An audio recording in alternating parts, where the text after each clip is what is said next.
everybody. Welcome to another conversation. It's Jason and Justin here today, and we are joined by TV royalty, Lloyd Schwartz. Lloyd, it's an honor to meet you, and it's an honor to talk to you. My daughter, when she was 4 or 3, and I was trying to think of something that she could watch that would be good and wholesome, like for her. And her and I, we watched the Brady Bunch together, the original Yeah. series, and fell in love with the characters. I fell back in love with it as an adult, and we went on and we watched the Brady's, which at the time only the Christmas episode and the one where Bobby gets in the car accident were available Okay. to the public.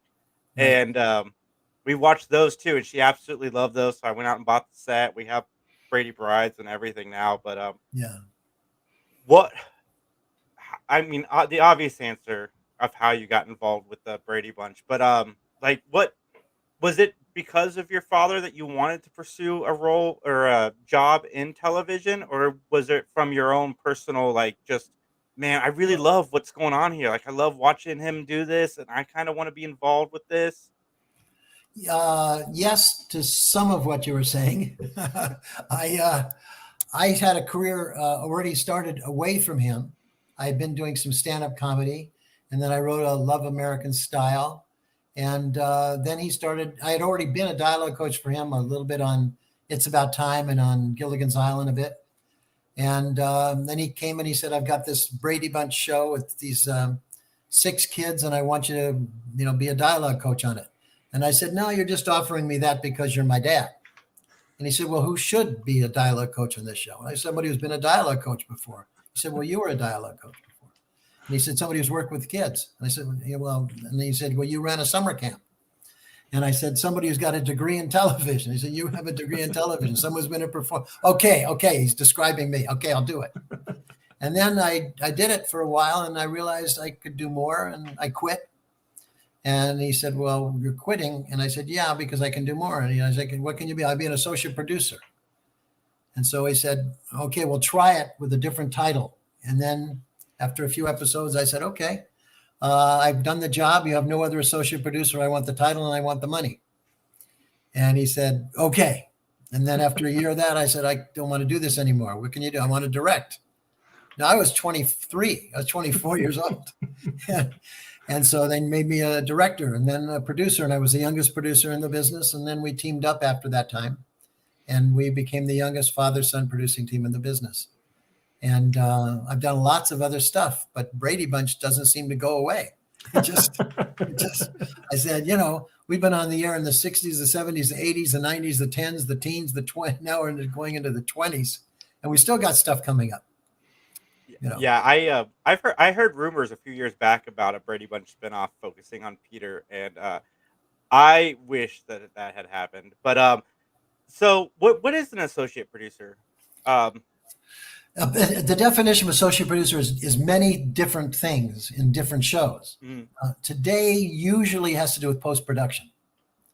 But in my case, I had to keep being a dialogue coach and I had to run the set. And so that's what, in my case, that's what an associate producer was. But maybe it's just a guy who associates with the producer. I don't know. So, and does a dialogue coach is it around tone of how you're delivering the lines, No, or what? How does that work? on some movies and things, it's a guy who teaches accents and things like that. Gotcha. No, the Brady Bunch was working with the kids, understanding what the show was, and also making sure they knew their lines. So when they walked into the set, the director had them ready to go. Sure. Okay. That was my job. what was it like working with the kids from, because they're all various ages of Well, maturity and just on the show. I treated it like a summer camp, and so I didn't lock them up, and and went a couple of times. I got into trouble with the network and the studio because they were very expensive property. I'm coming from the '60s, and somebody tells me these kids are expensive property. It doesn't sit well with me. And I remember saying to them, "Hey, look, these are kids. You like what you see on the screen because they're kids. I don't want them to break their arms, but they need the chance to break their arms because that's what kids do." And I said, "And if you're going to do it any other way, you want me to do it any other way, you're going to have to fire me because I'm not going to put up with that." Now I'm 21, 22, talking to the president of the studio. And I don't know. Maybe it's just because my dad was there. I didn't get fired.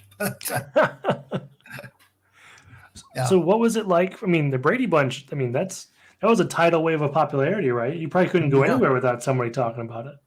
Not when it first came on. Right? You Sure. guys are of a certain age, and you watched it in syndication. Yeah. Yep. When it was on the air, and we never hired the number 12. We were just hanging on each time. But when it went to syndication, you saw it 2-3 times a day coming home from school. Then it became this monster hit. Every producer likes to believe that everybody knows all their shows, knows episodes of all their shows. In this particular case, they do. And there's even contests, how soon can you identify the episode and stuff. I'm very proud of the impact it's had. It has been a half-hour show, and then a 3-camera show, and a cartoon show, and a variety show, and 2 or 3 movies of the week, and feature films. It's been on every network, all the different places. I don't know. It doesn't seem to end. Brady Bunch is a lot of things, and Over isn't one of them. I know that much. Was transitioning to the big screen a hard thing to do for kind of going from TV to movie? What happened was they started to make a lot of movies out of TV shows, and they're still doing that. And so Paramount came to Dad and me, and they said, we want to do a Brady Bunch movie. And then Dad and I got together, and we said, there's no movie. There's 6 kids in a house. I said, we have to do it as a satire. And Dad agreed. I give him a lot of credit for agreeing to that because, it was his baby, and now we're going to make fun of it. And we went to Paramount, and President Paramount was a friend of ours, and we said, we'll do a Brady Bunch movie, but it has to be a satire. And he, in the same kind of wisdom most of those guys have, said, I don't care. And so we did it as a satire. And I think we were the first people to ever satirize ourselves, which was kind of interesting. The Brady Bunch movie, in my opinion, is one of the most brilliant uses of satire because you didn't go for making fun of them per se. You had them be the Brady Bunch that we all know and love, but you placed them in the 90s, which is completely out of character. So the fact that you pretty much kept the Brady Bunch the way the Brady Bunch is, and then you allowed us to laugh at the situations that we had now. I thought so well done, brilliant. They wanted us to do it really cutthroat of the Bradys, and we said no. We are going to do I came up with this term. We're going to do what's called an affectionate satire. So the people that love the Bradys will like this movie. Sure. And also the people that want to make fun of the Bradys will also like the movie. And so that was our plan, and it worked. And it's given a lot of credit for being one of the most successful shows based upon a TV show. Yeah. So what is it like when you've wrapped the Brady Bunch and now they're talking about doing Brady Brides, and you're like, okay, well, we get to revisit these characters because that wasn't done a whole lot back then. I know Gilligans Island did it a little bit. But what is that like when you sit down and you're like, okay, we have to write the Brady Bunch now, but they're a little older. Even within the series, I mean, now they talk about arcs for stories. When you're doing a family show, there's a necessary arc because the kids get older, or they start here and then they go to high school or whatever it is. So now we just took them and they say, okay, let's place them in a situation where they would be at this point, recognizing the characters. And one of the most, and we knew that Maureen and Eve, as actresses, were not people who could generate comedy, but they could react to comedy. So we took extreme versions of the two of them. And so Maureen married a guy who was just off the wall named Wally. Mm-hmm. Okay. Wally. Yeah. And then Jan or Eve married a guy who was much more conservative. So there was a very odd couple situation. So we put them in the same house together. And so that was, there's this, I have a term, which is art is defined by its limitations. Mm-hmm. And the limitations are the canvas we have, and these are the people we have. And so this is what we needed to do. So that was the generation of the Brady Brides. Nice. And I want to ask about the Bradys, because you took the Brady Bunch, like you said, a comedy, and now suddenly we're going to get more drama and more story of the week. Like, what was that transition like? And I know that CBS eventually added a laugh track, which made it kind of awkward on some of those Brady's. I don't even know that they did that. It wasn't with my knowledge. Anyway, we did Very Brady Christmas, which was an enormous hit, highest rated movie in a couple of years on television. And so they obviously, okay, we need more. Well, we wanted to do a movie of the week every 6 months, not a series, because we thought the people liked the Brady's and want to drop in on them every once in a while. But CBS at that time wanted a series because they saw there's much more money in it to do a series. And so we had to put that together as this hour series, and they put it on at 8:00, which was the time the Brady's used to be, but there weren't kids in it anymore. And we were facing down the new ABC lineup of, Full House and like that. And I just knew, I remember that first night that we were going to be on, I was walking with the line producer and I said, this isn't going to work. I said, this is not going to work. And this is really going to be damaging for my career. So I said, I hope America does this for me, but they're not going to. And they didn't. What was the tipping point there? Was it just the tone? What do you think went sideways? Well, I think if it had been later, if we had gone on the air at 9, we would have had adult stories, and I called it Brady something, like 30 something, and I think it would have been successful. But it's a hindsight, and you also can't fight the network and stuff like that. I loved that show when I was a kid. I was 8 when it came out, the Brady's, and I loved every moment of it. And I waited for years for them to put it out on DVD so I could watch it with my daughter. Well, you know something? I'm very proud of it. And I think it was a really good show. But sometimes we're measured by the ratings, and that's the gauge we have. So, okay, they're talking about new stuff with Brady's, both at their age they are, and also I really want to explore more with the satirical side. That'd be fun. Yeah.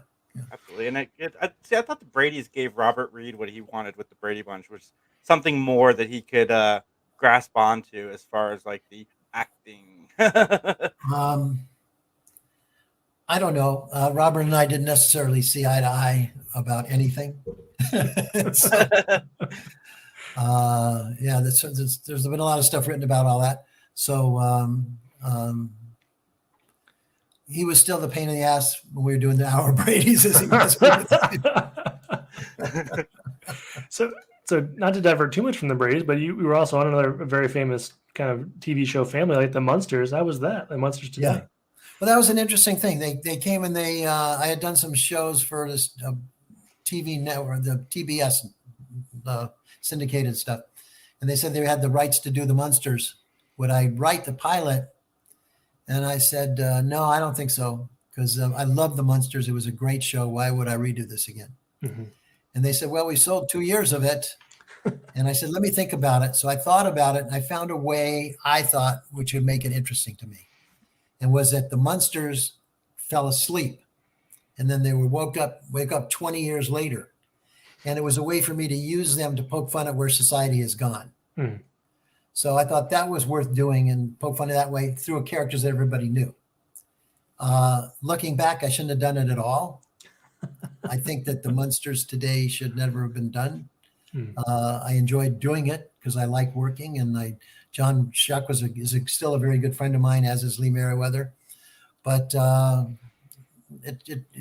should have passed. Sure. But in a lot of ways, I mean, that kind of set the groundwork for what would become the Brady Bunch movie, putting them in the modern context of now. It's just traditional fish out of water stuff. Take somebody who shouldn't be here and put them where they shouldn't be. Yeah.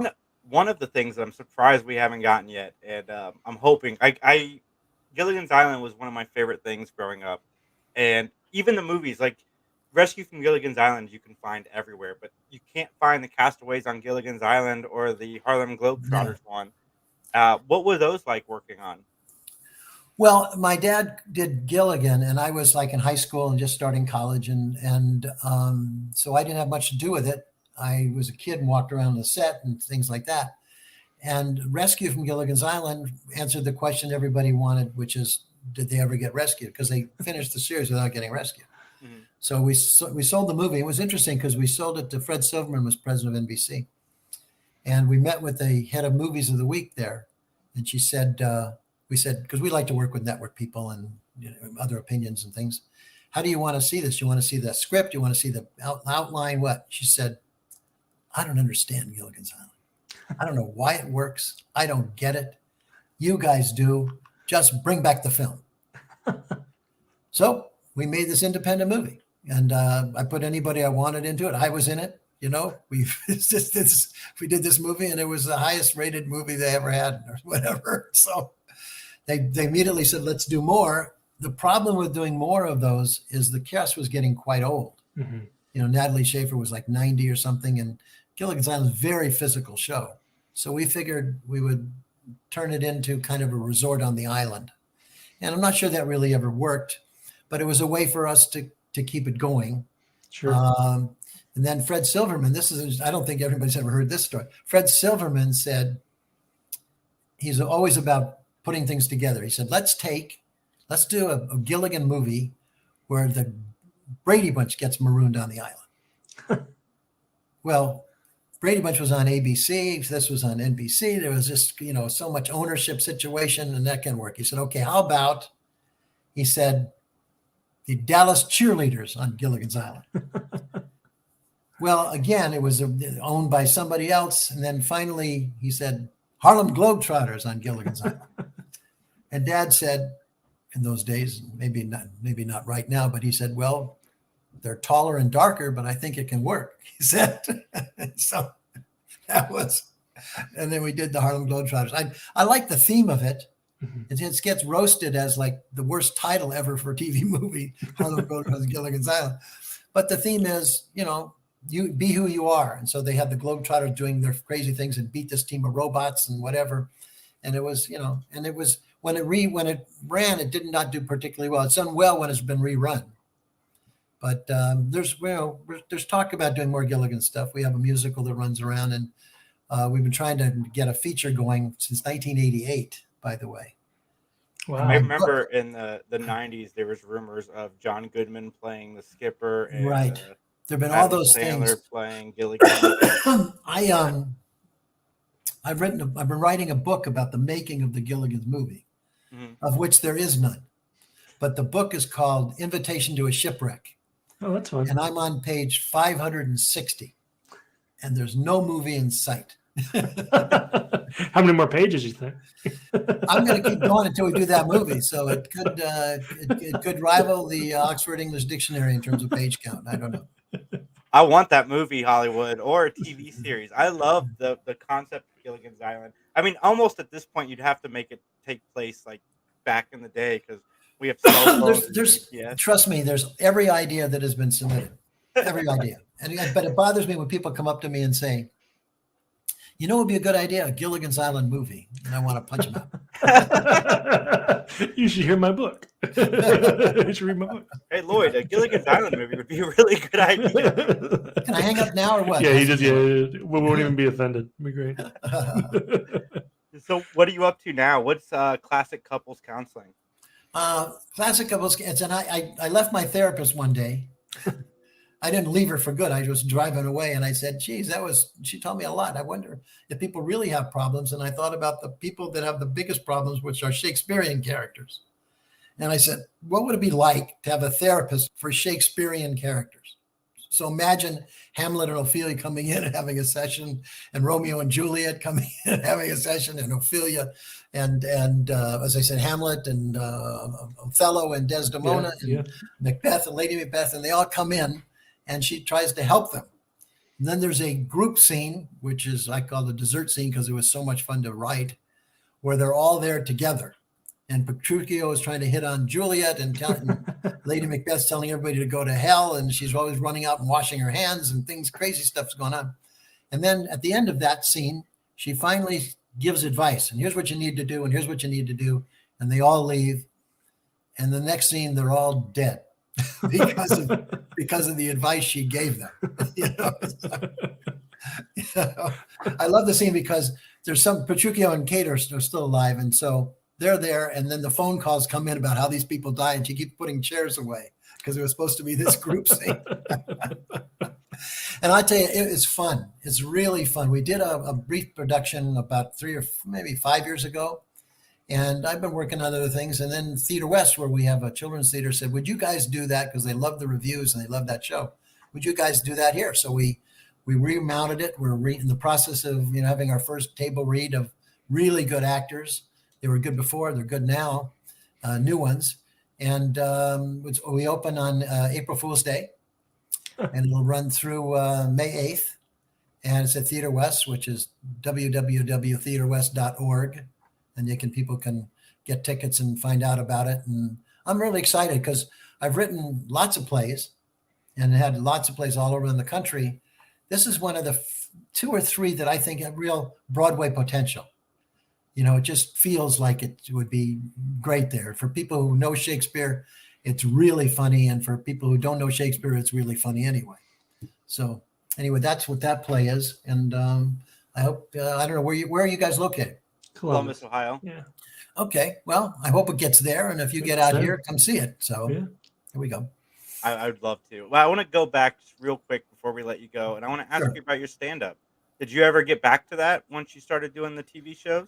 My stand-up, it was the 60s. My partner was a Black Panther. And we did very, very risky material. And we were thrown out of many clubs in Los Angeles. It was before there was comedy clubs. It was just folk song clubs. And so we'd go on, and it was brutal material. Very successful, by the way. A lot of people loved it. There were kind of offers and things. And then we got in trouble with the FBI and the CIA. And there was some, believe it or not, there were some murders involved. Holy cow. And he was killed. And so am I going to get back to that? I'd like to tell the story sometime. I'd like to tell the story and then make an interesting movie or something. As I said, that sounds like a book or a movie, man. Yeah.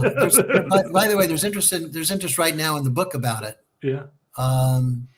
And I'm hoping, because he was a wonderful guy, and I would like to do it kind of as a tribute to Eddie. He died in 1972. He was the guy who burned his credentials in the 68 Chicago convention because of what was happening in the streets. And he would, I'd be with him, and, Bobby Kennedy would call, and we got involved with Martin Luther King and all this kind of stuff. So very, very interesting time. But do I get back to it? No. Also, he was so much better than I was. Yeah, that sounds like a fascinating. I'm fascinated with comedy in the 60s, and that would be a book I would definitely want to read, because there was a lot of comedians getting arrested and so forth. Yes, that was right. That was right. Our phone was tapped and stuff, and we hung around with Richard Pryor and things and stuff. And that had to be a wild time then. Richard Pryor. It was very wild. It was very wild. It was wild. I was on the more conservative side of wild, but compared to today, I was very wild. But back then, your social life was your political life, and so you're there and you're getting tear gassed or whatever was happening, and that was kind of fun. And it was a little, it was the time women burning their bras and everybody demonstrating against this and that and stuff. Lloyd, I am. Thank you so much for coming on, taking the time to talk to us. Your work will continue to influence my household. I'm sure my daughter would love to tell you thank you, because she, like I said, she loves everything the Brady Bunch. Thank you. Thank you. I'm so glad we got to talk, because this has been awesome. I am too. Great guys. Thank you so much. Thanks, Lloyd. Yep. Thank you. Everybody out there, please hit that like, subscribe, follow. I'll put links to some of Lloyd's stuff in the comments below, and we will talk to you soon. Thank you.